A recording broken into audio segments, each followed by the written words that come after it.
Hey guys, tonight we are not just going to fall asleep to history, we are going to fall asleep to a history of falling asleep. We're traveling back to ancient Egypt, to a time and place where closing your eyes and drifting off wasn't just a way to rest your body, but a way to open a direct line of communication with the gods. Imagine your dreams weren't just random static from your brain, but divine messages and urgent prophecies that could determine your fate. The only catch? Good luck figuring out what a dream about a turquoise hippopotamus actually means without a single search engine to help you. So, before you get comfortable, take a moment to like the video and subscribe, but only if you genuinely enjoy what I do here. I'd also love to know where you're tuning in from tonight and what time it is for you.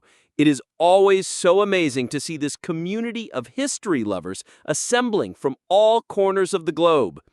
Now, dim the lights, maybe turn on a fan for that soft background hum, and let's ease into tonight's journey together. You awaken not to an alarm, but to a sliver of pale golden light cutting through a high, narrow window in your mud brick home. The air is cool and still carries the faint, damp, earthy scent of the nearby Nile. You lie on a simple reed mat on the floor, the coarse fibers pleasantly rough against your skin. The sounds of your family stirring in the next room are a familiar, gentle rhythm. It is the dawn of another day in the land of Kemet, the Black Land, your home. But it is not the light or the sounds that have pulled you from your slumber. You have been thrown from your sleep by the sheer force of a dream. It clings to you still, vivid and unsettling. In the dream, you were steering a small skiff made of papyrus reeds, poling your way not through water, but through an endless field of blue lotus flowers, their petals wide open to a sky you couldn't see. The scent of the flowers was overwhelmingly sweet.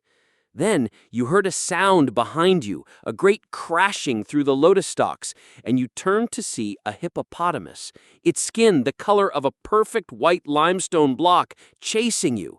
You remember the feeling of panic, the desperate push of the pole, the impossible sight of the great white beast gaining on you through a field of flowers. You lie perfectly still, replaying the images in your mind. In your world, a dream is never just a dream. It is a reality of a different kind. You believe that when you sleep, your ba, the part of your soul that is like a human-headed bird, is free to fly from your body. It can travel through the duat, the shadowy underworld, or soar into the heavens, the realm of the gods. Sleep is a journey, and a dream is a travel report from your soul. It is a message, a warning, a prophecy, delivered from the gods or perhaps from one of your own revered ancestors in the afterlife.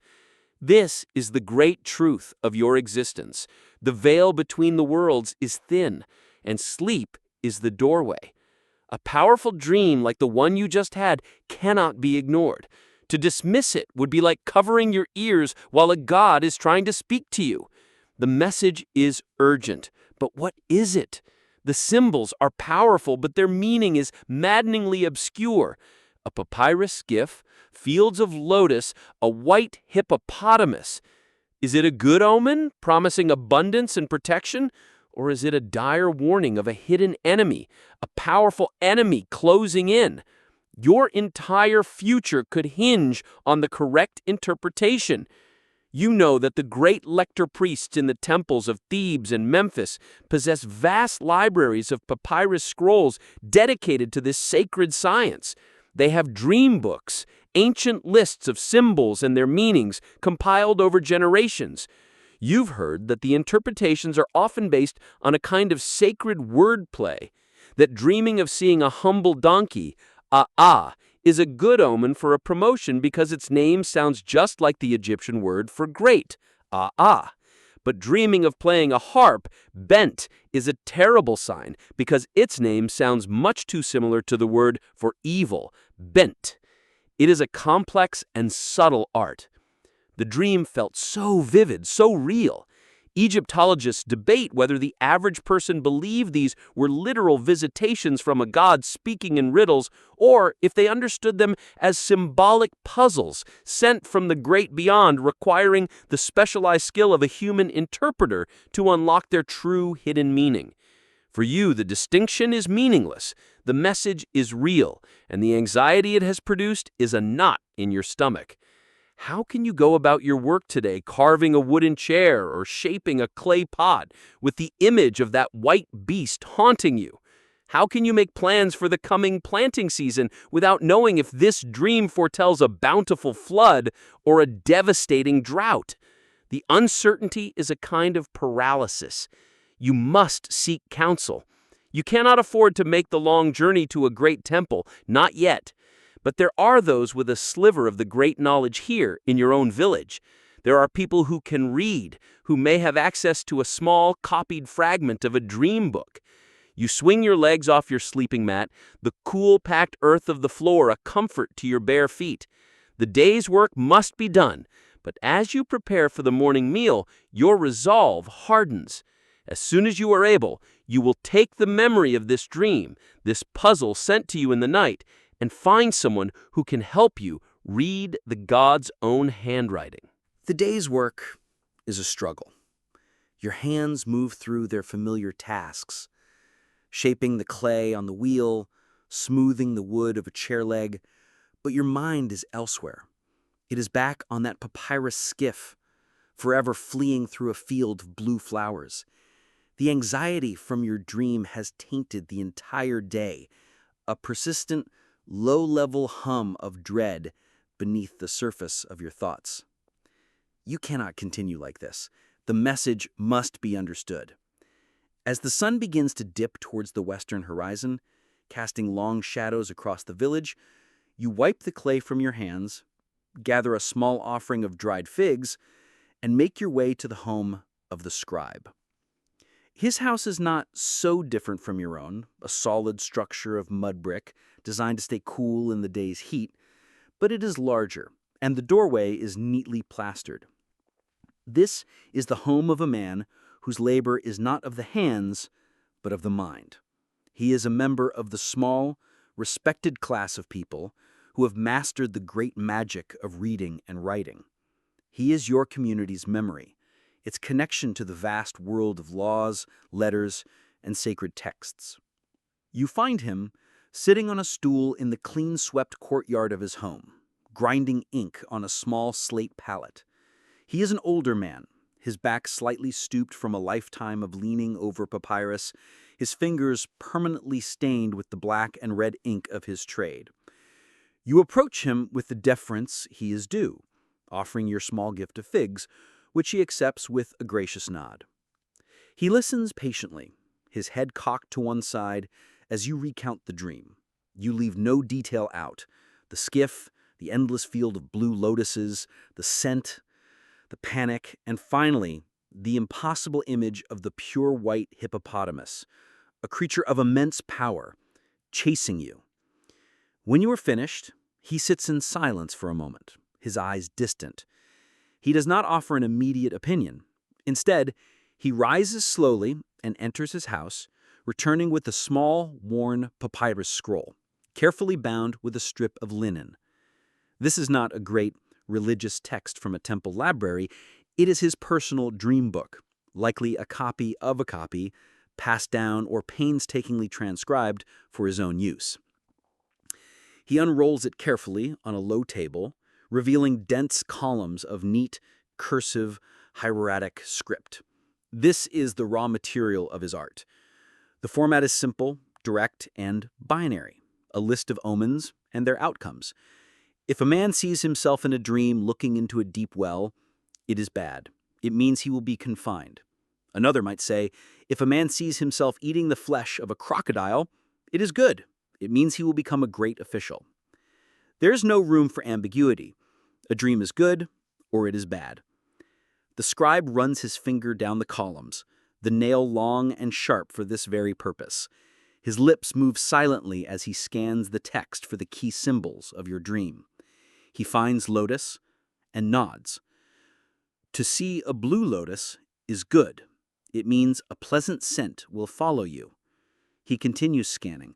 To be in a boat on the water is good. It means you will overcome all your quarrels. So far, so good. Your anxiety begins to ease, but then he reaches the final, most troubling symbol. He finds the entry for hippopotamus, and his brow furrows. A hippopotamus is a powerful and ambivalent sign. The goddess Taweret, the fierce protector of mothers and children, is a hippopotamus. To see her is a great blessing. But the hippopotamus is also an animal associated with the chaotic god Set. It is a creature of immense destructive power, capable of overturning boats and destroying fields. The dream book says that to be chased by a red hippopotamus, the color of Set, is a terrible omen of a violent end. But a white one? The scroll is silent on the meaning of a white hippopotamus. The scribe sits back, stroking his chin. It is here, in this moment of uncertainty, that his role becomes unclear. It is a matter of some debate among scholars whether these local scribes were considered true spiritual advisors, channeling divine wisdom, or if they were seen as more practical consultants. Their service was a first, affordable step, a way to handle common anxieties before one would ever consider the great expense and effort of a formal temple pilgrimage. They were the first line of defense against the terrors of the night. After a long silence, the scribe gives you his best interpretation. He says, "The lotus and the boat are good signs from the gods. They show your path is a blessed one. But the hippopotamus is a warning. Its whiteness is not a color I've seen in the books. It means a powerful danger, one that is not common, is following you. A danger that is hidden and whose nature is unknown." You feel a chill, despite the evening's warmth. The scribe's words have not eased your fear. They have given it a shape and a name. The danger is real. The omen is true. The local interpretation has only deepened the mystery and confirmed the stakes. You thank the old man for his wisdom and leave his courtyard, the vague, unsettling warning echoing in your mind. This is no simple dream to be deciphered by a village scribe and a worn-out papyrus. The message is too powerful, the symbol too strange. If you are to understand this warning, you must go to the source. You must journey to a temple and ask the god to speak to you more clearly. You lie awake on your reed mat, but sleep offers no escape. In fact, you now fear it. You fear returning to that field of lotuses, to the silent pursuit of the white hippopotamus. The scribe's words have wrapped themselves around your dream, transforming it from a confusing puzzle into a clear and present threat. A powerful, hidden danger. The phrase echoes in the quiet darkness of your home. The scribe, with all his learning and his precious scroll, did not solve your problem. He merely gave it teeth. His interpretation was a dead end. The lotus is good, the boat is good, the hippopotamus is a mystery. It's like being told that the path ahead is safe, except for the single camouflaged pit filled with crocodiles.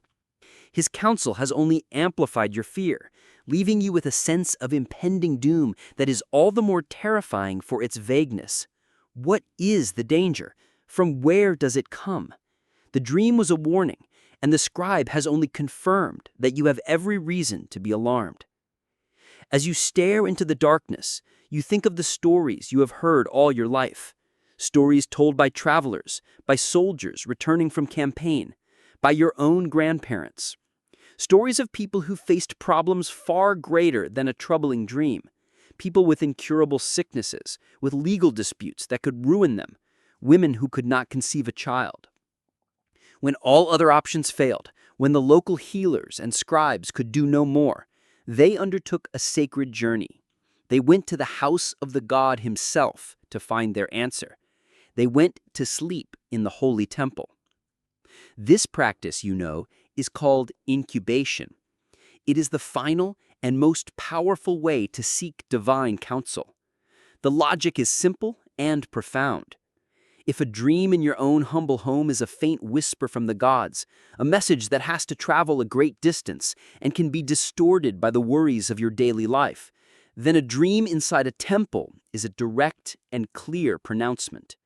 By sleeping within the sacred precinct, within the God's own home, you are placing your soul directly in their presence. You are closing the distance, making it easy for them to speak to you and for you to hear. You've heard the priests at these great temples are masters of the art. They don't just prepare a bed and hope the god shows up. They perform rituals to actively summon the divine.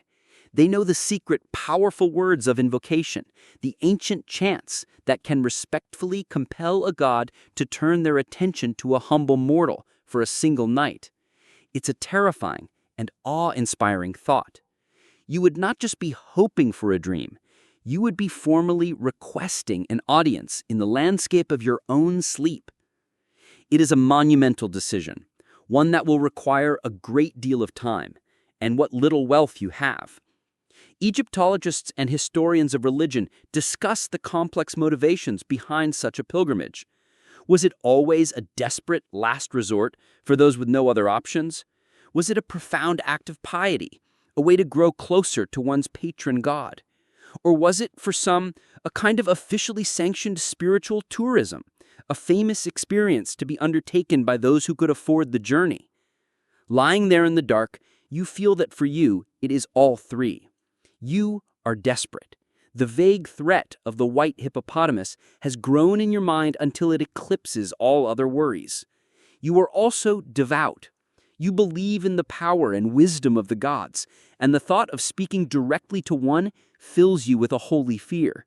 And yes, there is a small part of you that is drawn to the sheer magnitude of the experience, to see a great temple, to walk in its hallowed halls, to participate in its sacred mysteries. The practicalities of the journey are daunting. You would have to leave your work for many days, maybe even weeks. The offerings required by the temple will be costly. Your family will have to manage without you. But what is the alternative? To live out your days in this state of gnawing anxiety, constantly looking over your shoulder for a danger you cannot name? To see every misfortune, every illness, every bad harvest as the coming of the white hippopotamus? No. The fear of the unknown danger is now greater than the fear of the known hardship. Your decision solidifies in the quiet hours before dawn. The knot of anxiety in your stomach does not disappear, but it changes. It is no longer the paralysis of fear, but the tight coil of resolve. You will go. You will go to the great temple of Imhotep at Saqqara, the deified physician and architect, a god known for his wisdom and his willingness to help mortals in distress. He will surely understand your dream. When the sun rises and your family gathers for the morning meal of bread and beer, you announce your intention. You speak of the dream, of the scribe's unsettling words, and of your conviction that only the God himself can provide a clear answer. Your family listens in silence. They see the exhaustion in your eyes and the new determination in your voice. They are afraid for the journey you must take, but they understand it. They know the power of a dream. Your decision is accepted. Your path is now set. You are no longer a passive victim of a frightening omen. You are a pilgrim, actively marching towards your own destiny, ready to ask for it to be revealed. The decision, once made, settles over your household like a fine, purposeful dust. The nervous, aimless energy of the past few days is gone, replaced by the solemn bustle of preparation. You are no longer just a man haunted by a dream, you are a pilgrim, and a pilgrimage is a sacred undertaking with rules that must be followed. You cannot simply walk into a god's house. You must first prove you are worthy of an audience. Your first task is to gather the offerings. Approaching a great god like Imhotep empty-handed would be an act of unthinkable arrogance. A gift puts the god in a generous mood. It shows your piety and acknowledges the vast gulf between your humble station and their divine power. This is a transaction of the soul, and you must bring a worthy payment. This means a significant sacrifice for your family. From your meager stores, you select the best items. You set aside several loaves of bread made from the finest flour you have, not the coarse, everyday stuff. You fill a sealed clay jug with good, strong beer, the kind reserved for festivals.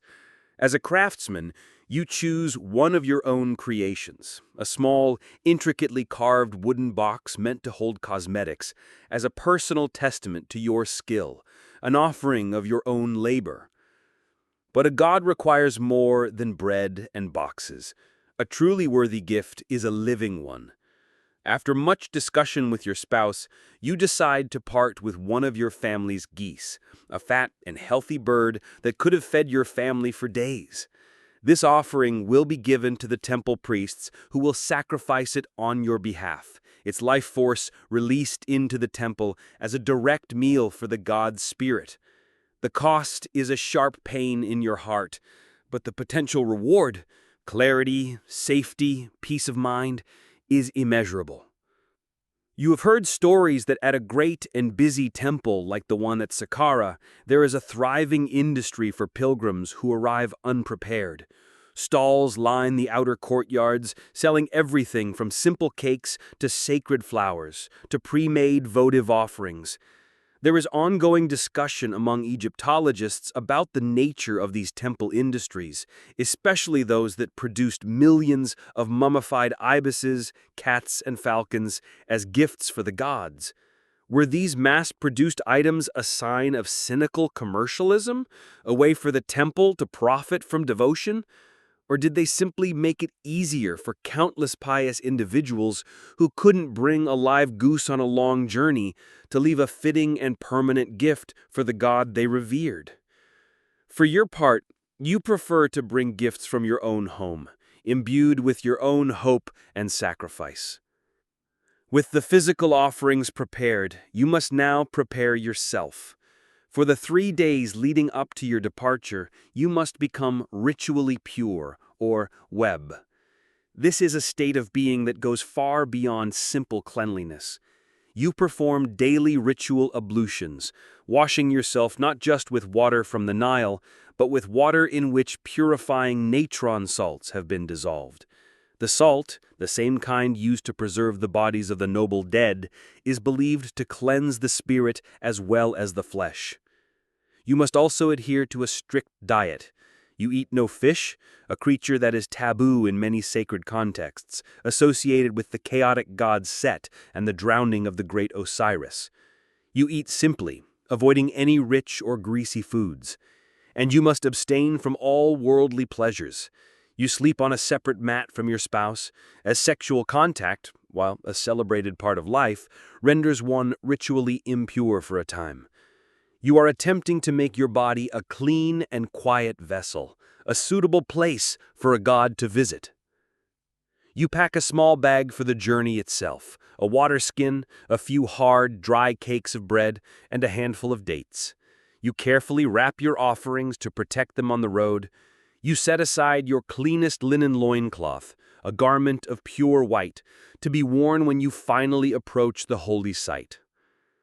On the morning of your departure, the air in your home is thick with a heavy, solemn silence. Your children watch you with wide, curious eyes, understanding only that you are going on a long journey. You go to the small niche in the wall of your home that serves as your household shrine. There, before the small carved figures of Taweret, the hippopotamus goddess, ironically a protector of the home, and Bes, the dwarfish guardian against evil spirits, you leave a final small offering of a single lotus flower. You ask these familiar, everyday gods to protect your family while you are gone, and to guard your own steps, so that you may safely reach the great Imhotep and have your prayer answered. Finally, there is nothing left to do. The preparations are complete. You are as pure in body and spirit as you know how to be. Your offerings are packed. You embrace your spouse and your children one last time, then turn and walk out the door. You do not look back. You walk through the familiar lanes of your village until you reach its edge. Before you lies the dusty path that leads to the great river, the lifeblood of your world. You look towards the horizon, towards the unseen temple at Saqqara. Your fear of the white hippopotamus is still with you, but now it walks behind you, pushing you forward. You take a deep breath of the morning air and take the first step. The pilgrimage has begun. You walk the dusty path from your village, the familiar landscape of home slowly giving way to the vibrant green of the irrigated fields that border the great river. The air changes here. It becomes heavier, more humid, carrying the scent of wet earth, growing things, and the immense body of water that is the source of all life in your world. After an hour's walk, you crest a small rise and see it before you, the Nile. It is not a quiet river. It is the main street of your entire civilization, a bustling, crowded highway of constant motion. You stand on the bank, watching the traffic. Small, nimble skiffs made of papyrus reeds, expertly pulled by fishermen, dart between the larger vessels. Heavy-bellied cargo barges, their decks piled high with grain from the south, or massive blocks of limestone destined for a noble's tomb, move with a slow, ponderous grace. Here and there, a sleek private vessel belonging to a wealthy official glides past, its single, tall white sail catching the northern breeze, a stark contrast to the work-worn boats that surround it. This is the rhythm of Egypt, and you must now find your place within it. You do not own a boat, so you must seek passage. You make your way to a small, chaotic landing where several commercial barges are moored, their captains shouting at workers and negotiating with merchants. You find a vessel heading north, towards the great city of Memphis and the sacred necropolis of Saqqara. The captain is a gruff, sun-weathered man with a booming voice. You show him the small bag of food you have for the journey and promise your labor, offering to help with the ropes and the poles. After a moment of appraisal, he agrees, gesturing you aboard with a jerk of his head. Life on the barge is a world unto itself. The deck is crowded and noisy, a floating microcosm of Egyptian life. You find a small space for yourself and your precious offerings amongst other travelers, a merchant with his bundles of goods, a soldier returning to his garrison, a family visiting relatives in a northern town. The air is filled with the sound of conversation, the bleating of a goat tied to the mast, and the rhythmic chanting of the sailors as they work. When the wind is favorable, the great square sail is raised and the boat moves with a surprising speed. When the wind dies, the crew takes up long, heavy poles, pushing against the riverbed to keep the barge moving against the gentle current. The journey is far from a peaceful cruise. The sun is a relentless overhead presence during the day, and you find what little shade you can under a worn canvas awning. The river itself is full of dangers. One afternoon, a collective gasp goes through the passengers as the long, scaly snout of a massive crocodile breaks the surface of the water just a few feet from the boat. It watches you with cold, ancient eyes before sinking back into the murky depths. Later you see a pod of hippos lolling in the shallows near the bank. They are the usual mud-brown color, but the sight of their immense, powerful bodies makes your heart hammer in your chest. The white one from your dream flashes in your mind, a visceral reminder of your quest, making the dream feel less like a fantasy and more like a memory. One day, a dark cloud appears on the western horizon, growing with terrifying speed. It is a sandstorm, a blast of wind from the great desert. The captain shouts orders, and the crew scrambles to lower the sail as the world is consumed by a blinding, stinging wall of sand and dust. The boat is forced to the riverbank, and for a terrifying hour you huddle with the other passengers, covering your face with a cloth, as the wind howls and the sun is blotted from the sky. As you sit on the crowded deck during the long, quiet evenings, you watch other boats pass. Some look like yours, simple commercial vessels. But others are filled with people all dressed in clean white linen, their faces serene and purposeful. You know they must be pilgrims like you, perhaps heading to a different temple for a different festival. Archaeologists and historians debate the exact routes and methods of pilgrim travel. Did most people, like you, simply hop aboard the nearest barge heading in the right direction? Or did the great temples for major festivals organize their own dedicated ferry services, creating grand flotillas of the faithful sailing together down the river? The days fall into a hypnotic rhythm. You watch the landscape slide by. Green fields, clusters of palm trees, small villages of mud brick huts so like your own. At night, you lie on the hard deck, looking up at a vast, dark sky saturated with more stars than you could ever imagine. Their light so clear and bright it seems you could reach out and touch them. After several days of travel, the landscape begins to change. The captain points to the west. At first, you see nothing but the flat line of the desert plateau. But then, as your eyes adjust, you see them. Faint, triangular shapes against the sky. Pyramids. As the boat draws nearer, one becomes distinct from the others, a shape like a great staircase to the heavens. It is the step pyramid of Djoser. You have arrived at Saqqara. The barge pulls ashore at a bustling landing. You thank the captain, gather your belongings and your precious offerings, and step onto the solid ground, your legs feeling strange and unsteady after so long on the water. You look up at the distant pyramid, a monument on a scale so immense it seems impossible. Your small village, your dream, your personal anxieties, they all feel very small in the face of such ancient eternal power. You have reached the sacred precinct. Now, you must find the courage to enter. You leave the chaotic energy of the riverbank behind, your bare feet finding the worn stone of a great causeway that leads up from the valley floor. The air grows quieter, more still, as you ascend towards the desert plateau. The scale of everything here is designed to make you feel small. The step pyramid of Djoser, which seemed like a distant shape from the river, now looms over you, a colossal staircase for a king's soul to climb to the stars. You are walking into the necropolis, a city built for the eternal lives of the dead, and your own mortal concerns feel fragile and fleeting in its shadow. You carry your offerings carefully, the goose occasionally shifting in its wicker cage. Your destination is not the Great Pyramid itself, but a smaller, though no less sacred, temple complex nearby, dedicated to the man who designed this very pyramid, the great architect Imhotep. In the centuries since his death, he's been deified, transformed into a god of wisdom, medicine, and magic. It is to his temple that pilgrims like you come, seeking cures for the body and answers for the soul. Passing through the towering gateway of the temple's outer wall is like entering another world. The noise of the living world fades, replaced by a hushed, purposeful activity. You see priests in clean white linen kilts, walking with measured steps. Temple workers sweeping the stone courtyards, and other pilgrims, their faces a mixture of hope and trepidation, huddled in small groups. Stalls near the entrance sell clay votive offerings and garlands of flowers, a bustling cottage industry of faith. You're overwhelmed, unsure of where to go. You approach a temple guard, a stern-looking man with a bronze-tipped spear, and state your purpose in a low, respectful voice. You tell him you have journeyed from the south, carrying a powerful dream, and you seek to sleep in the sacred halls to receive the wisdom of the great god Imhotep. The guard looks you over, his eyes lingering for a moment on the goose in its cage, and then points with his spear towards a large, impressive-looking building set off from the main sanctuary.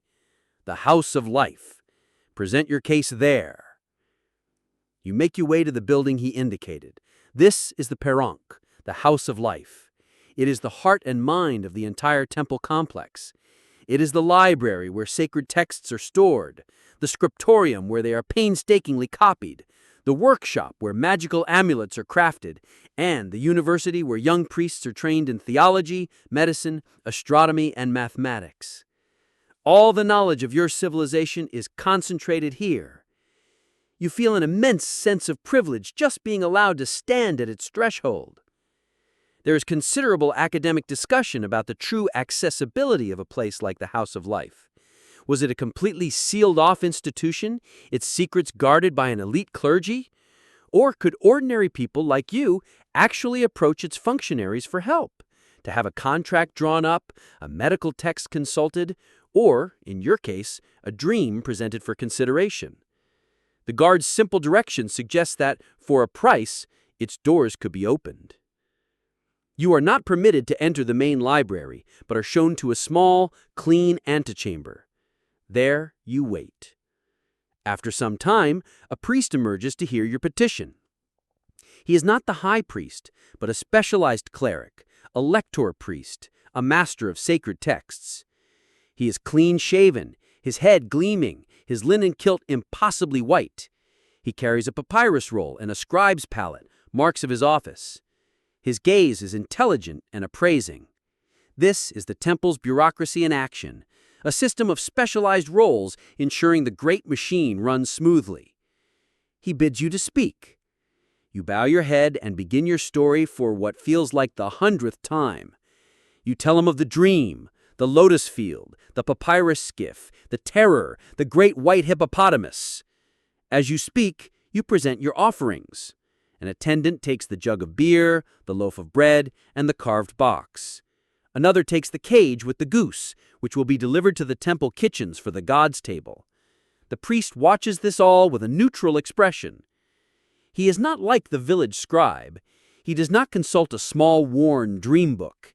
His task is not to interpret your dream, but to judge it. Is your omen significant enough to warrant the temple's resources? Is your piety genuine? He listens to your story, his eyes unblinking. When you finish, there is a long silence. You hold your breath. "The white hippopotamus," he says finally, his voice soft but resonant in the quiet room. "The common books are silent on this. It is a symbol of great power and of great rarity. It is a true message, not a simple indigestion of the soul." He looks at you, a flicker of interest in his eyes. The great Imhotep has indeed chosen to trouble your sleep. It is fitting that you have come to his house for clarity. A wave of relief so profound it almost brings you to your knees washes over you. You have been heard. Your quest has been deemed worthy. "Your offerings are accepted," the priest continues, making a small notation on his papyrus. "You will be permitted to sleep in the sanatorium, but first you must be made pure in the eyes of the god. The Wab priests will attend to you. Go to the court of purification by the sacred lake. They are expecting you." He turns and disappears back into the depths of the house of life. You are left standing alone in the antechamber, your heart pounding. You have passed the first trial. The keepers of sacred knowledge have sanctioned your request. Now, you must submit to their rituals and prepare yourself, body and soul, for the night to come. Following the lector priest's directions, you leave the hallowed halls of the House of Life and walk across a wide, sun-drenched courtyard paved with massive flagstones. The heat radiates upwards, but the air here feels different, rarefied, and still. You are moving deeper into the sacred heart of the temple complex, and the weight of centuries of ritual and reverence seems to press down on you. Your destination is a large, man-made pool of water, its surface as flat and dark as polished obsidian, perfectly reflecting the brilliant blue of the Egyptian sky. This is the sacred lake, the source of all purity within the temple walls. As you approach, two young men in simple short linen kilts rise to meet you. They are not high-ranking priests, but they hold a crucial and deeply respected office. These are the Wab priests, the purity priests. Their entire existence is dedicated to the sacred act of cleansing. Every morning, they perform the ritual ablutions for the senior priests before they can enter the sanctuary to attend to the god's statue. They purify the sacred vessels, the offering tables, and the temple floors. They are the guardians of divine hygiene, and now their patient, solemn attention is turned entirely to you. The purification ritual you underwent at home, the simple washing and change of diet, was a pale shadow of what is required here. The priests instruct you to remove your dusty traveling clothes, the garments that carry the scent and soil of the outside profane world. You fold them neatly and are left standing in nothing but your simple loincloth, feeling vulnerable and exposed under the vast open sky. The ritual begins not with immersion, but with your mouth. One of the priests hands you a small clay cup containing water mixed with dissolved natron, the same purifying salt used in mummification. You are instructed to rinse your mouth thoroughly, but not to swallow. This act purifies your speech, ensuring that any prayer or petition you offer to the god will be clean and true. Next, they lead you down a set of worn stone steps that descend into the sacred lake. The water is shockingly cold, a jolt that drives the breath from your body. It is a living, vital coolness that seems to leach the desert heat from your very bones. On their instruction, you fully immerse yourself, plunging your head beneath the still, dark surface.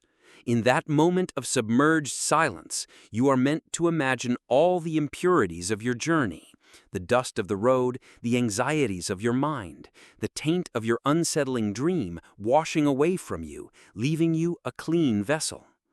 You emerge gasping into the warm air. As you stand shivering on the steps, the priests perform the final act of washing, pouring libations of cool fresh water over your head, your hands, and your feet from sacred alabaster jars.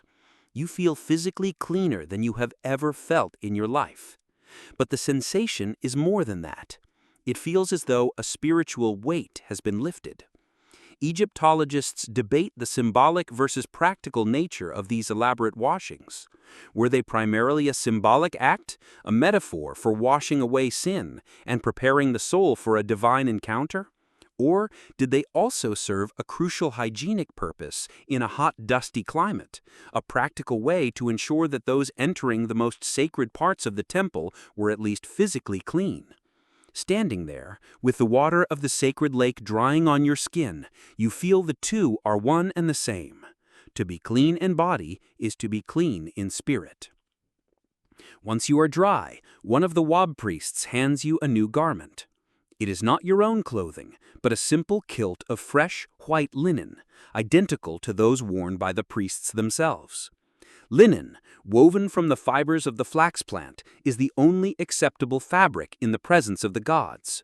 Wool, which comes from a living animal, carries the chaotic energy of life and is considered impure, forbidden within the most holy areas of the temple. As you tie the clean, cool linen around your waist, the transformation is complete. You are no longer a dusty traveler, a humble craftsman from a distant village. You have been stripped of your old identity, purified and reclothed in the uniform of the sacred. The Wab priests, their task now finished, give you a silent, solemn nod. They gestured towards a long, low building at the far side of the courtyard, its entrance shrouded in shadow. You are now ready. You are worthy. You take a deep breath, the clean linen a strange and pleasant feeling against your skin, and you walk away from the sacred lake. You leave your old self behind on its banks and move toward the place where the dreamers sleep, feeling vulnerable, anonymous, and yet more ready than you have ever been to meet your God. You approach the building the Wab priests indicated, your bare feet silent on the warm stone. From the outside, it is long, low, and unassuming, with only a few high, narrow slits for windows. The entrance is a dark, unadorned rectangle, a stark contrast to the brightly decorated gateways of the main temple. It feels like a place of quiet retreat, separate from the grandeur and ceremony elsewhere. This is the sanatorium, the sacred dormitory, the place where the troubled world comes to sleep. You step across the threshold, and the brilliant Egyptian sun is instantly extinguished, replaced by a cool, deep, and comforting gloom. The air inside is still and heavy, fragrant with the scent of old stone, a hint of sweet incense, and something else, a clean, dry smell like medicinal herbs. It takes a moment for your eyes to adjust to the dimness. The hall is long and rectangular, the stone ceiling held up by simple, unadorned pillars. The only light comes from the high window slits, which turn the harsh sunlight into soft, hazy beams that slant across the room, illuminating swirling dust motes like tiny, glittering spirits. The effect is one of profound peace, a quiet that feels ancient and holy. You are not alone. Along the cool stone walls, a dozen other people are already settled on simple reed mats, much like your own from home. They are a cross-section of humanity's woes. You see an old man, his arm withered and useless, his eyes closed in prayer. A young woman sits silently weeping, her grief a palpable presence in the quiet hall. A richly dressed man, his fine linen kilt a stark white in the gloom, nervously twists a gold ring on his finger, his face a mask of anxiety. Each person is an island of private suffering, a unique prayer waiting to be answered. Yet you are all united in this space by a single, powerful hope. You are all here to receive a dream. A temple attendant, a young novice in a simple kilt, gestures for you to choose a mat. You find an empty one in a far corner, a small, anonymous space that will be your entire world for the night. You sit down, the cool smoothness of the polished stone floor is a comfort. You say nothing. No one speaks here. The silence is part of the ritual, a way of quieting the noise of the world to better hear the gods whisper. As your eyes adjust further, you notice that the stone walls are not bare. They are covered in a dense tapestry of inscriptions and simple carvings. You cannot read the formal complex hieroglyphs, but you can understand the images. A carving of a man offering thanks before a seated god. An image of a pair of seeing eyes, a symbol of sight restored. A line of crudely scratched boats, perhaps a fisherman's prayer for a good catch. The attendant, seeing you study the walls, shuffles over and points to one particular inscription. It is a set of ears, beautifully carved. A man who was deaf, the attendant whispers, his voice barely disturbing the silence. He slept here, and the great Imhotep came to him in a dream and touched his ears. In the morning, he could hear the birds singing in the courtyard. The walls are a library of miracles, a collection of testimonials left by the grateful pilgrims who came before you. Reading them or having them read to you is a crucial part of the process. It is an act of bolstering your own faith, a powerful reminder that you are in a place where the impossible happens.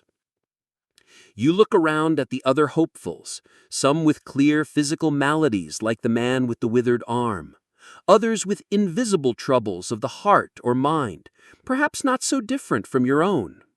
There is ongoing archaeological debate about the exact function of these sacred dormitories. Were they purely spiritual places for receiving dreams? Or did they also serve as a kind of proto-hospital where the priests of Imhotep, a god of medicine, might administer herbal remedies, massage, and other physical treatments alongside the powerful rituals of incubation? Looking at the variety of suffering in the room, it seems possible that both were true, that healing was understood to be a process that addressed the body and the soul as one. The sun begins to set outside, and the soft beams of light from the windows fade from pale gold to a deep, dusty indigo. The attendant moves silently through the hall, lighting a few small clay lamps that burn with a clean, steady flame. They do little to illuminate the room, instead creating deep pools of shadow that seem to sway and dance along the walls. The great stone hall is now a cavern of quiet, flickering light. The anticipation is a tangible thing, a shared, silent hum of energy. You are all on the precipice of a sacred encounter. In the profound quiet, the memory of your own dream returns to you. The white hippopotamus. Here, in this holy place, protected by the temple walls and the god's presence, the dream feels less like a terrifying threat and more like a formal invitation. A question that you have finally come to the right place to have answered. The waiting is almost over. Soon, the lector priest will enter to begin the evening rituals that will prepare you for the sacred sleep. You lie back on your mat, close your eyes, and listen to the soft, shuffling sounds of a dozen souls waiting for a god to speak. The last of the daylight bleeds from the high windows, and the sanatorium is now an island of quiet, flickering lamplight in an ocean of desert night. The profound silence deepens, filled only by the soft sounds of your own breathing and the shuffling of the other pilgrims on their reed mats. A new figure enters the hall, moving with a silent, deliberate grace that commands attention. It is the lector priest from the House of Life, the same man who deemed your dream worthy. He is not here to speak with you, but to arm you for the perilous journey you're about to take. He moves to the center of the long hall, and though his voice is no louder than a murmur, it fills the space, echoing slightly off the ancient stones. He speaks of the nature of sleep, of how your soul, your ba, will soon leave the safety of your body to wander in the lands of the gods and the dead. This journey, he explains, is fraught with dangers.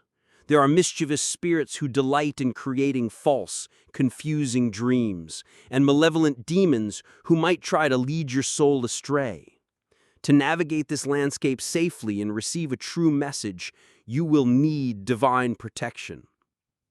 He begins to move from mat to mat, a silent attendant beside him carrying a small carved wooden box. When he reaches you, he stops and places several small objects into your open palm. They are cool and smooth to the touch. Amulets. You look down at them in the dim, flickering light. First, there is the Ankh, the powerful looped cross that is the very symbol of life itself. To hold it is to hold on to your own life force while your soul is away. Next, he gives you a small stone jed pillar, a stylized representation of the great god Osiris. It is a symbol of stability and endurance, meant to keep your spirit strong and upright in the face of any challenges. Finally, and most importantly, he places in your hand the Ujat, the Eye of Horus. It is the eye that was torn out by the chaotic god Set and magically restored by Thoth. It is one of the most powerful symbols of protection, healing, and wholeness in your entire world. These are not just good luck charms or simple decorations. You believe with every fiber of your being that these objects are saturated with Heka, the fundamental magical energy of the universe. They are physical manifestations of the divine concepts they represent, potent weapons for the spiritual traveler.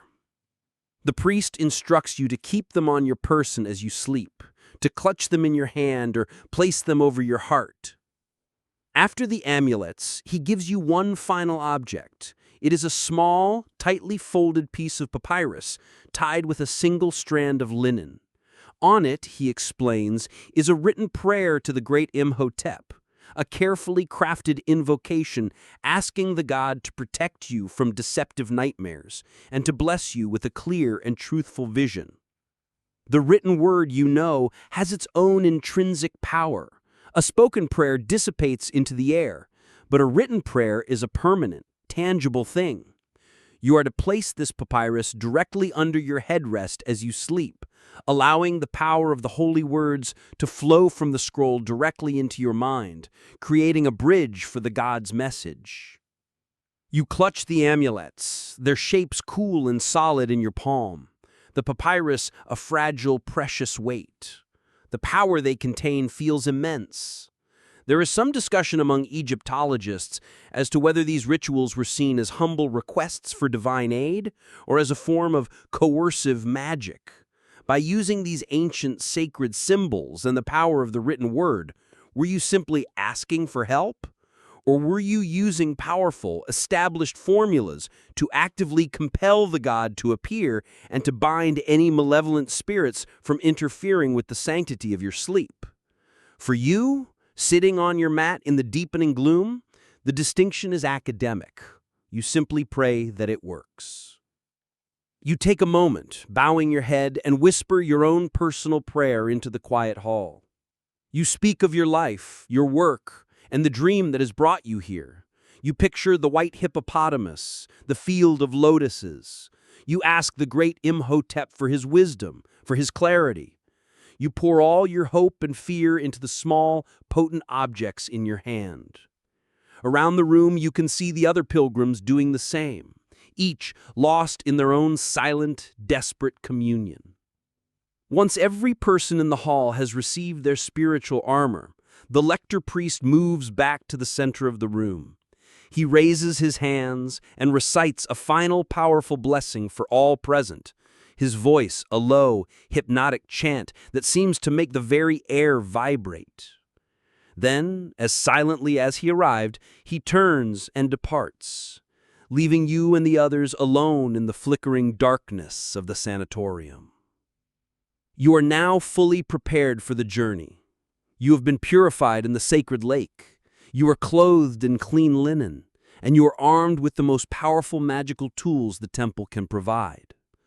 You carefully place the folded papyrus prayer under your headrest, a simple block of carved wood, and lie back on your mat. The stone floor is hard beneath you, but you feel a strange sense of security. You are shielded, protected, and waiting. The mundane world has been left far behind. The stage is set for a divine encounter. You lie in the quiet darkness of the sanatorium, clutching the cool, solid shapes of the amulets in your hand. The air itself seems to be waiting. After what feels like a long, timeless interval, a new set of figures enters the hall. They are not priests, but temple servants, and they move with the same silent, reverent efficiency you have come to expect from everyone within these sacred walls. They carry simple wooden trays. They move from mat to mat, placing a small meal before each of the waiting pilgrims. When an attendant kneels before you, he sets down not a feast, but the simplest, most elemental of meals. There is a single, small, perfectly round loaf of bread, a handful of dark, wrinkled dates, and a small clay cup of cool, clear water. This is the food of the gods. You look closely at the bread.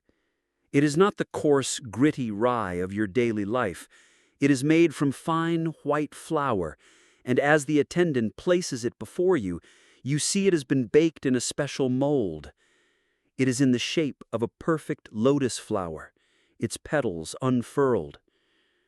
This is sacred bread, its shape a prayer in itself, a symbol of rebirth and the rising sun. Every detail of this experience is infused with meaning. As you reach for the food, the attendant leans in and whispers, his voice a soft rustle in the immense silence. This food, he explains, has already served a higher purpose. It was first presented as part of the daily offerings in the temple's innermost sanctuary, laid on an altar of alabaster before the golden statue of the great Imhotep. The god, he tells you, has already consumed the spiritual essence of the meal, its ka, leaving the physical form behind for his mortal servants. This is the practice of wojib hetepet, the reversion of offerings. This food is now imbued with the god's own blessing. You are not just about to eat a simple meal, you are about to partake in a divine leftover, to consume a physical blessing that will align your own body with the spirit of the God you seek. You pick up the bread. Its texture is soft, its scent clean and wholesome. The choice of foods is deliberate, designed to bring your body into a state of perfect calm. There is no strong beer or wine that might cloud your mind with intoxication. There are no heavy, greasy meats that might sit uneasily in your stomach and provoke chaotic, meaningless dreams. And there is certainly no fish, the taboo creature of the profane world. This is a diet of purity, chosen to create the most tranquil, receptive vessel for a divine message. You eat slowly, mindfully. Every bite feels significant. The bread is light, the dates are a burst of natural, earthy sweetness, and the water is cooler and cleaner than any you have ever tasted. There is an ongoing scholarly conversation about the intended effects of this pre-incubation meal. Was it a purely symbolic act of communion, ingesting the God's blessing to align your spirit with His? Or was it also deeply practical, a light, easily digestible meal, free of alcohol or heavy spices, designed to calm the body and prevent the kind of restless, indigestion-fueled nightmares that could easily be misunderstood as a false omen? As you eat, you feel it as both. The blessed food calms your anxious soul, and its simple purity calms the rumblings of your stomach. You look around the dim hall. In the flickering lamplight, you see the other pilgrims partaking in the same solemn ritual. The old man with the withered arm, the weeping woman, the anxious noble, all are silently eating the same lotus bread, the same sweet dates. The shared simple act of breaking bread, especially bread blessed by the God they all seek, creates a new unspoken bond between you. Your individual anxieties seem to merge into a single, collective prayer that rises silently in the cool night air. You finish the last of the dates and drink the last of the cool water. You feel no sense of fullness, only a clean, calm sustenance. Your body is now as prepared as your spirit. The attendants move silently through the room once more, collecting the empty cups, leaving nothing behind. A new, more profound quiet settles over the hall. You have been purified by the sacred lake, protected by the magical amulets, and now you have been fed by the God Himself. There is nothing left to do but to surrender to the night. You lie back on your reed mat, placing your hand over the Eye of Horus amulet on your chest. The air grows thick with the scent of frankincense as a new figure appears in the great stone doorway, framed by the darkness. It is the lector priest, and in his hands he carries a large, unrolled papyrus scroll. The final ritual, the great invocation, is about to begin. The lector priest stands in the center of the hall, a still point in the flickering gloom. The last whispers and rustles from the other pilgrims die away, leaving a silence so absolute it feels like a physical presence. He holds the unrolled papyrus scroll before him, not just as a script to be read, but as a conduit for immense power. He is the Kheri Hebet, the keeper of the sacred book, and his voice is the key that unlocks the magic contained within the ancient written words. His correct intonation, his perfect pronunciation, is what will make the divine hear your plea.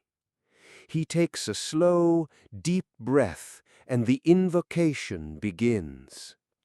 His voice is not loud, but it resonates in the stone hall, a low, melodic drone that seems to come from the very earth beneath you. He chants in a formal, ancient dialect, a language of pure ritual that you only ever hear in temples. The words are hypnotic, their cadence rising and falling with the rhythm of a slow, steady heartbeat. You feel the sound vibrate through your mat, through the floor, and up into your own body, lulling you into a state of deep calm. The chant is a long and beautiful summons, a formal invitation to the great god Imhotep. The priest does not simply ask for the god to appear. He uses his deep knowledge to compel him, to ensure the message travels directly to the divine physician. He does this by invoking his many names, as knowing the true names of a being is to have a connection to their very essence. I call upon you, Imhotep, son of the great god Ptah. I call you the chancellor of the king of Lower Egypt, the chief under the king, the administrator of the great palace. I summon you, the hereditary noble, the high priest of Heliopolis. The list of titles goes on, a river of words washing over you. Come to us, great physician, who heals the sick without payment. Come to us, master architect, who designed the stairway to the heavens for the great king Djoser. Come to us, chief lector priest, master of the sacred word. I call you by your name that is known, and by your name that is hidden. I call you by the name your mother gave you, and by the name the gods call you in the heavens. The priest's voice is unwavering, the repetition of the phrases creating a powerful lulling effect. The same call, over and over, with a new name, a new attribute, a new reason for the god to turn his attention to this room of hopeful mortals. Linguists and Egyptologists who study these texts note the intensely hypnotic structure of such formal invocations. Was this repetition purely for magical effect? A way of layering power upon power to ensure the spell found its mark? Or was it also designed to induce a meditative, trance-like state in the listeners, to quiet their conscious minds and make them more receptive to the vivid symbolic dreams they came here to find? Lying on your mat, you feel both effects at once. The power of the words feels undeniable, a shield forming around the sanatorium. At the same time, your own anxious thoughts, the ones that have been circling your mind for days, begin to slow down and recede. The image of the white hippopotamus is no longer a source of panic, but a quiet waiting symbol at the center of your now placid mind. The combination of the incense, the deep darkness, the rhythmic chant, and your own exhaustion is working a kind of magic on you, preparing you for the journey ahead. The invocation builds towards its climax. The priest's voice grows slightly in volume, taking on a tone of respectful command. He is no longer just praising the god. He is now issuing the formal request.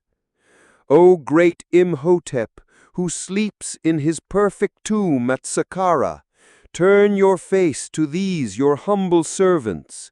Descend from the heavens, or rise from the beautiful west, and enter into the sleep of these who have come to you in faith. Come to them in a true dream, a dream without terror, a dream without confusion. Do not send them a fleeting shadow or a false vision from a malevolent spirit. Come yourself and place a true message in their hearts, and answer to the troubles that burden them. Let your wisdom be their medicine. Let your clarity be their cure. He holds the last word, letting it hang in the air until the last vibration fades into nothing. A deep, profound silence follows. The ritual is complete. The invitation has been sent. The priest stands motionless for a long moment, then slowly, reverently rolls up his sacred papyrus and ties it with a linen cord. With a final silent bow to the unseen divine presence in the room, he turns and glides out of the hall, leaving you and the other pilgrims alone in the charged holy darkness. Now all is ready. You have been purified, protected, fed, and the God himself has been formally summoned on your behalf by a master of the sacred arts. All that is left is for you to fulfill your part of the divine bargain. You must sleep. You pull the thin linen sheet up to your shoulder, your hand resting on the smooth, cool shape of the Eye of Horus amulet. You close your eyes, and with the priest's hypnotic chant still echoing in the depths of your mind, you willingly surrendered to the darkness, waiting for your divine visitor to arrive. You close your eyes. The world, which had been reduced to the flickering dance of oil lamps, is now gone entirely. You are adrift in a warm, profound darkness, a silence that seems to press in on you from all sides. The lector priest's hypnotic chant has faded, but the power of his words still seems to vibrate in the air, a silent hum of sacred energy. There is nothing left to do. The rituals are complete. Your part is simply to let go. You focus on the physical sensations of your body, a final anchor to the waking world. You feel the rough, woven texture of the reed mat against your back, and beneath it, the unyielding cold of the polished stone floor. Your head rests not on a soft pillow, but on a wurus, a solid headrest carved from a single piece of wood. Its smooth, curved surface cradles the back of your neck and head. It is not designed for comfort in the way your descendants will understand it.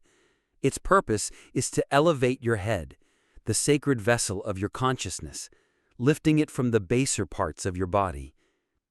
Tucked directly beneath it, you can feel the faint, crisp outline of the folded papyrus, the written prayer, now a direct conduit to your sleeping mind. In your hand, you tightly clutch the cool, dense shapes of the amulets, the Eye of Horus, a smooth, familiar weight in your palm. The silence of the sanatorium is not absolute. As your senses adjust, you become aware of the subtle symphony of shared sleep. You hear the soft, rhythmic sigh of the old man with the withered arm a few mats away. Someone across the hall coughs gently, the sound swallowed by the immense stone chamber. You can hear the almost inaudible whisper of breathing from a dozen different bodies, a dozen different souls, all embarked on the same desperate, hopeful journey as you. You are alone with your thoughts, but you are not alone in your quest. As your own breathing deepens and slows, you focus on the journey to come. You understand that you are not simply falling into a state of unconsciousness, you are releasing your soul. Your Ka, your spiritual double and life force, will remain here, resting safely within your mortal shell, protected by the temple walls and the amulets you hold. But your Ba, the part of your soul that has the form of a human-headed bird, is stirring. It is preparing for flight. You are about to send it forth as a messenger, an emissary from your waking self into the vast, uncharted territory of the divine. Its mission? To find the great god Imhotep and bring back his wisdom. You are in a state of perfect readiness, every part of your being primed for a divine message. Anthropologists who study sleep and culture often discuss how profoundly the physical environment and cultural expectations can shape the content of our dreams. Sleeping on a hard surface in a silent, holy place, after days of ritual fasting and purification, and with the absolute, unshakable conviction that a god is about to visit you, it is a powerful psychological recipe for an extraordinary mental experience. You are not just hoping to dream, you are expecting a miracle. The border between wakefulness and sleep begins to blur. This is the most sacred moment, the space between the worlds. You see shifting patterns of soft color behind your closed eyelids. You think you hear a faint, distant music, like the notes of a harp, though you know no one is playing. The thoughts in your own mind begin to feel foreign, as if they are not your own. Is this the first touch of the god's presence, or simply the mind beginning to unmoor itself from reality? The distinction no longer seems important. You feel a profound sense of letting go, a surrender that is both peaceful and exhilarating. It is not the sensation of falling, but of rising. You feel your Ba soul flutter in your chest, a bird preparing for flight. With a final gentle exhale, it lifts away. You feel it rise from your body, free and weightless, soaring up into the deep darkness of the temple ceiling. The sensation of the reed mat, the cool air, the weight of your own limbs, it all dissolves. The stone hall melts into a fine, silent mist. The soft sounds of the other sleepers fade into nothingness. You are no longer in the sanatorium. You are floating in a gentle, warm, and timeless darkness. There is no fear. There is only a profound sense of peace and anticipation. You have arrived. And then a voice, deep and resonant as the stones of the temple themselves, a voice that is not heard with your ears, but with your very soul, speaks your name. The voice that speaks your name is not a sound, but a presence. It fills the warm, silent darkness you are floating in, and you turn in the void to face it. Out of the swirling gray mist, a figure coalesces, taking a seat on a simple stone block that seems to form from the same smoky substance. It is the god Imhotep. He does not appear as a terrifying, otherworldly being wreathed in fire or light. He appears as he is so often depicted in the statues and reliefs you have seen. He is a man, calm and serene, his head shaved like the priests who serve him. He wears the simple, clean linen kilt of a scribe, and across his lap rests a partially unrolled papyrus scroll. He is the very image of gentle, learned authority, and his presence radiates a peace so profound that the last vestiges of your fear simply dissolve. You are in the presence of the divine, and you feel not terror, but a deep sense of homecoming.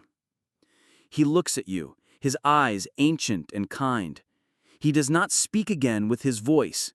The communication now will be one of pure meaning, a language of symbols delivered directly to your soul.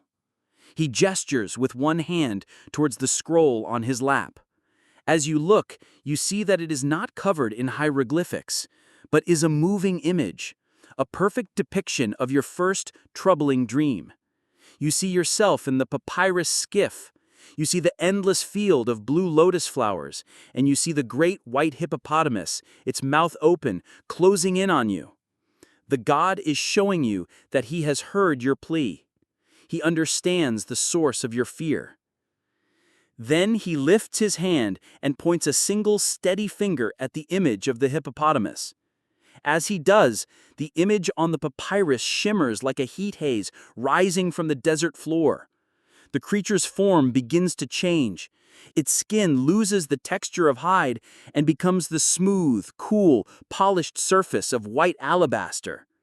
Its threatening posture softens, becoming solid, noble, and still. The terrifying beast of prey transforms into a magnificent guardian statue, the kind that might flank the entrance to a sacred shrine, a symbol not of chaos, but of immense protective power.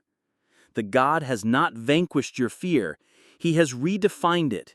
He is telling you that the great power you rightly fear also contains the potential for your salvation.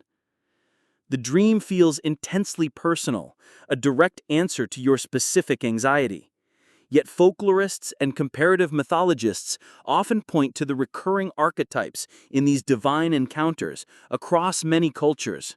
The appearance of a wise and calming guide, the symbolic transformation of a frightening image into a helpful one, and the bestowal of a special gift. It suggests a common, deep structure to how the human mind processes profound fear and finds a path to resolution through these extraordinary psychological experiences. Now, Imhotep performs the final act of the visitation. He rolls up the scroll and it vanishes. He reaches out his hand toward you. It is not a gesture of healing or of blessing, but of offering. In his open palm lies a simple object, something you know intimately from your waking world. It is a scribe's pen, a single, perfectly cut piece of reed, its tip slightly frayed from use. It is a tool for writing, for creating, for bringing order and meaning out of chaos. It is the symbol of his own earthly profession, the source of his wisdom and power. He is offering you a tool. You reach out and take the pen. The moment your dream fingers touch it, a jolt of pure clarity, of profound understanding courses through you. The meaning is not yet clear, but the feeling is undeniable. This is your answer. With the gift bestowed, the god gives you a slight final nod of acknowledgement. His form begins to grow translucent, the serene expression on his face the last thing to fade. The stone block, the kind eyes, the memory of the scroll, it all dissolves back into the gentle, silent mist. You are left floating alone in the warm darkness, clutching the phantom sensation of the reed pen in your hand. And then, with the suddenness of a gasp, you are awake. You are lying on your back on the reed mat in the sanatorium. The first pale gray light of dawn is filtering through the high windows, illuminating the stone hall in shades of silver. Your heart is pounding. The dream is already beginning to recede, its edges softening, but the core images are burned into your mind with the clarity of a freshly painted hieroglyphic. The hippo turning from predator to protector, and the simple reed pen placed in your hand. You look at your hand, it is empty. You check under your wooden headrest, only the folded papyrus prayer remains. The amulets are still cool against your chest. The dream was not a physical event, but its reality feels more potent and true than the stone walls around you. The gnawing anxiety, the fear that has been your constant companion, is gone. It has been replaced by a deep sense of peace and a new, profound, and urgent puzzle. The god did not give you a simple command. He gave you a riddle. You sit up, watching as the other pilgrims begin to stir from their own sacred sleep, their faces holding expressions of wonder, confusion, or peace. The night is over. The gods have spoken in their own mysterious tongue. Now comes the final, crucial task. You must find someone to help you translate.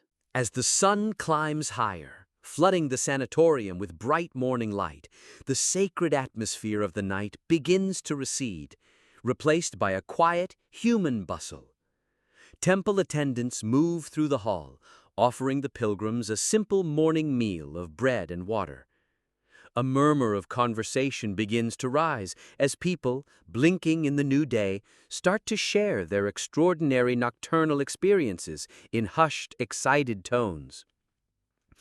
Each person in this room has returned from a journey, and now you are all waiting for the map that explains where you have been. You are not kept waiting long. A priest arrives and instructs you all to follow him. In a silent, orderly procession, your small group of dreamers, still clad in your pure white linen, walks back across the sun-drenched courtyard to the imposing edifice of the House of Life. You are returning to the source of knowledge, this time not with a fearful question, but with a divine answer that you do not yet understand. You are shown once more into the antechamber, where you first presented your case. The same lector priest who accepted your petition sits at a small wooden table, a fresh papyrus scroll and his scribal palette before him. The process is formal and methodical. One by one, he calls each pilgrim forward to recount the dream the god sent them. You wait your turn, hearing the low, earnest murmur of the person ahead of you and the priest's even, questioning tones. Then he calls your name. You step forward, your heart beating a little faster now. You stand before the priest, a humble supplicant, before a keeper of divine secrets, and you tell him everything. You describe the warm, silent darkness, the appearance of the serene, scroll-bearing god. You detail the transformation of the terrifying white hippopotamus on the papyrus into a noble alabaster guardian statue. And finally, you describe the most important moment, the god Imhotep offering you a simple scribe's reed pen and the feeling of profound clarity that came with it. The priest listens without interruption, his gaze fixed on a point just beyond you, as if he is watching the dream unfold in the air himself. Occasionally, he makes a quick, deft note on a shard of pottery, an ostrakhan, that serves as his notepad. When he finishes, he does not give an immediate answer. This is not a matter of intuition. It is a matter of scholarship, a sacred science. He turns to a large, thick papyrus scroll on a nearby stand, a master dream book. Its columns of text filled with generations of accumulated wisdom. He scans the text, his finger moving down the lines, searching for the key symbols. A hippopotamus of stone, the gift of a pen, a god in the form of a scribe. The interpretation of dreams is a complex art, he says, his eyes still on the scroll.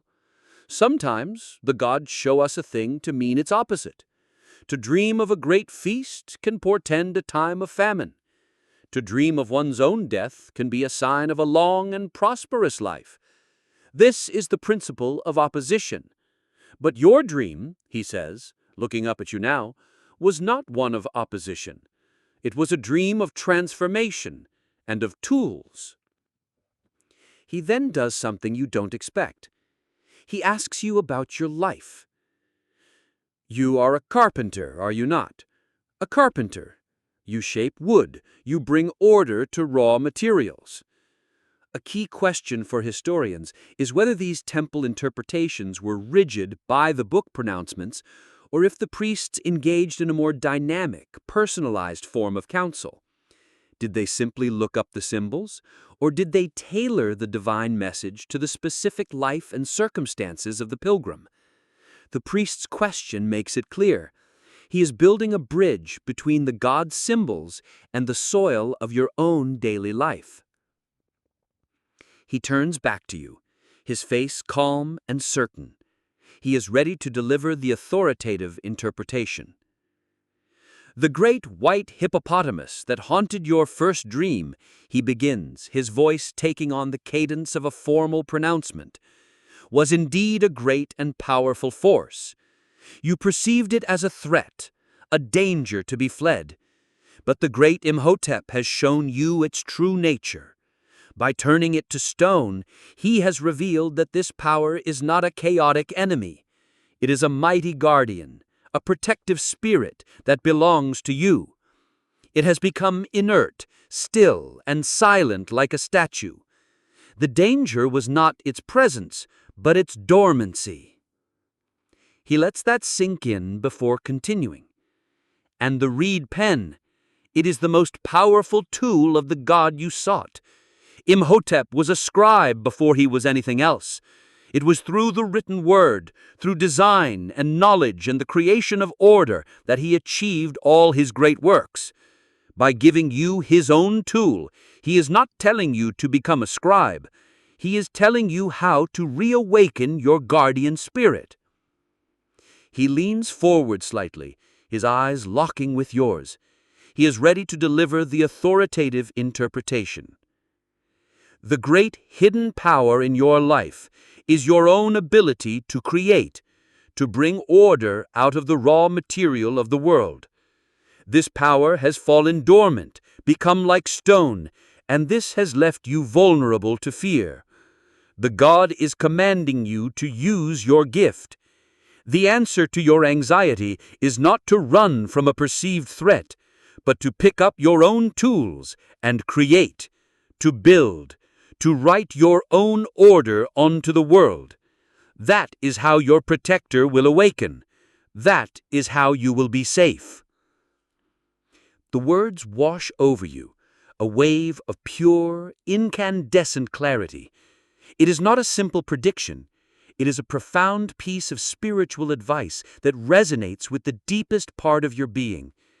The anxiety that has been a knot in your stomach for weeks finally, completely dissolves. It is replaced by a feeling you have not felt in a very long time, a surge of purpose.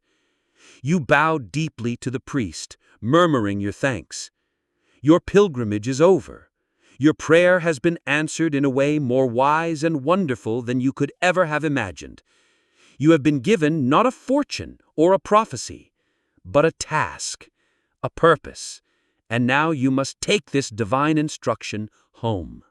You leave the house of life for the last time, stepping back out into the bright, clear sunlight of the temple courtyard. The great stone walls no longer feel intimidating or oppressive. They feel like the arms of a wise and powerful guardian. You are filled with a quiet, unshakable sense of purpose. The world is the same as it was when you arrived, but you are completely different. The fear is gone. As you walk towards the great gateway, you pause. You bend down and pick up a small, smooth gray stone from the ground, warmed by the sun. It is an ordinary stone, one of thousands, but you slip it into the small pouch at your waist. It is a souvenir, a tangible piece of this sacred place that you can carry with you always.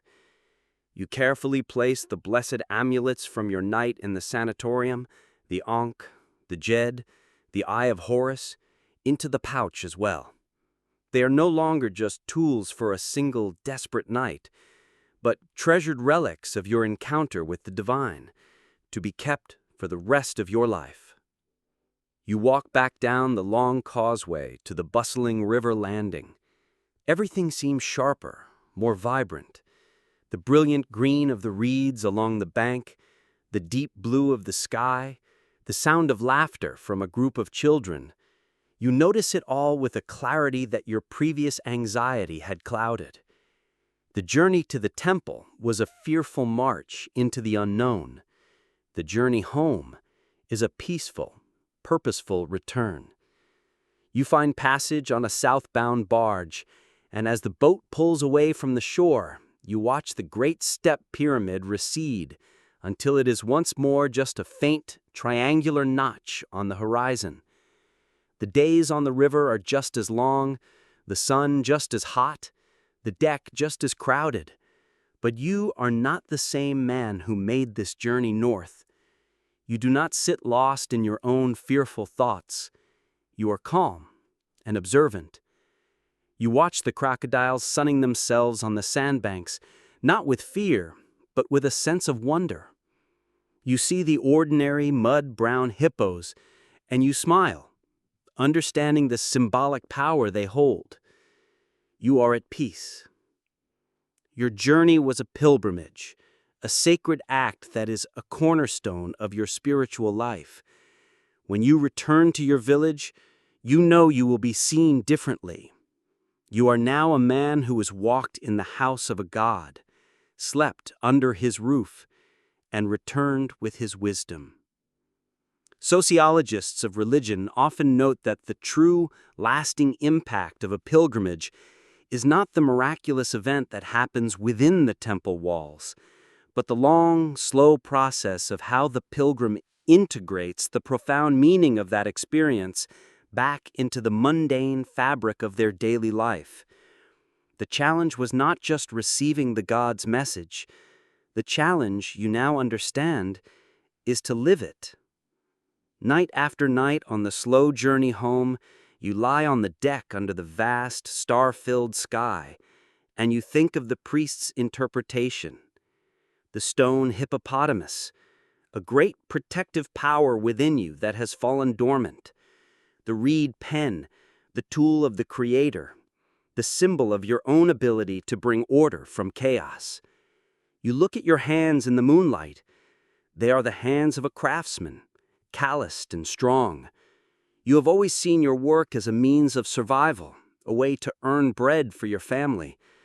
But now you see it differently. It is not just your livelihood, it is your sacred duty. It is the very act that awakens your guardian spirit and keeps the forces of chaos at bay. The dream was not warning you of a monster, it was reminding you of your own purpose. After many days, the familiar landmarks of your home district appear on the riverbank. You thank the boat captain and disembark, your feet finding the familiar dust of your own province. As you walk the final path to your village, you see your home in the distance, a thin wisp of smoke rising from its hearth. Your family sees you coming. They run to greet you, their faces filled with relief and questions. They see the answer in your eyes before you even speak. The fear is gone. The anxiety has vanished. You have returned not just healed, but whole. That evening, you gather them inside your home and tell them the story. You tell them of the pure white linen, the sacred meal, the voice in the darkness, and the priest's final perfect interpretation. The strange and frightening dream of the white hippopotamus is transformed from a private terror into a family legend, a story of guidance and strength that will be told for generations. The next morning, you do not hesitate. You walk to your small open-air workshop. You pick up your tools, a chisel, a mallet, a smoothing stone. They feel different in your hands now. They feel like extensions of your will, like instruments of divine purpose. The phantom sensation of the scribe's reed pen that you felt in your dream is gone, replaced by the solid, reassuring reality of your own well-worn tools. You look at a raw block of sycamore wood, and you see not a chaotic piece of nature, but an opportunity to create order. You are ready to begin. And so the journey ends. The dust of the Egyptian workshop settles. The scent of cedar and the distant Nile fades into memory. The urgency of the dream has been answered, replaced by the quiet, steady rhythm of a life with purpose. That world of ancient stone and sacred sleep recedes now, softening at the edges, dissolving like a dream upon waking. It gives way to the familiar comfort of your own room, the gentle weight of your own blanket, the soft and steady presence of your own peaceful breathing. There are no more riddles to solve, no more journeys to take. The only task left is to rest. Let the quiet peace of the sanatorium fill your own room, a deep and holy silence that calms the mind and soothes the spirit. Let your thoughts drift away like barges on a slow, dark river, carrying them far, far away, until there is nothing left but the deep, comfortable, and dreamless dark. Rest now. Your journey is over for the night. Sleep well.